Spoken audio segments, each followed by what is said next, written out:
Sementara itu, sebanyak 88 narapidana penghuni Lembaga Pemasyarakatan atau Lapas Kelas 2B Tuban, Jawa Timur mendapat remisi di hari ulang tahun kemerdekaan RI ke-70. Dari jumlah tersebut, 84 narapidana mendapat remisi umum dengan pengurangan masa hukuman antara 1 hingga 3 bulan dan 4 narapidana langsung bebas.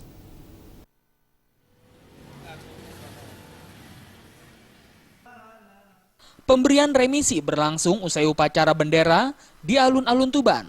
Secara simbolis pemberian remisi dipimpin langsung Bupati Tuban, Fahtul Huda, di Aula Lembaga Pemasyarakatan Kelas 2B Tuban. Total terdapat 88 narapidana memperoleh remisi umum dan seorang narapidana mendapatkan remisi dasawarsa.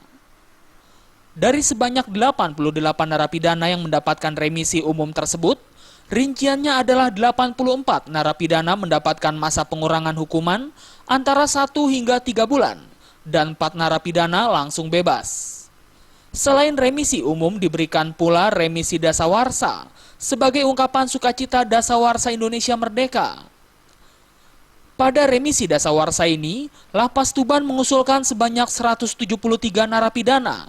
Namun hingga kini baru seorang narapidana yang telah mendapatkan remisi, sementara sisanya 172 narapidana hingga kini masih dalam proses persetujuan dari Kementerian Hukum dan HAM. Kepala Lapas 2B Tuban Muhammad Susani menyatakan pemberian remisi ini sudah sesuai dengan aturan yang berlaku. Penghuni sini berapa? 341. Yang dapat remisi? Yang dapat remisi umum yang sudah pasti 88 orang. Yang khusus? Remisi dasawarsa baru 1 orang. 1 orang. Ya. Dari berapa, Pak? Dari 173 yang kita sudah 1 orang yang dapat remisi. Yang lain berarti masih nunggu? Yang lain masih nunggu proses.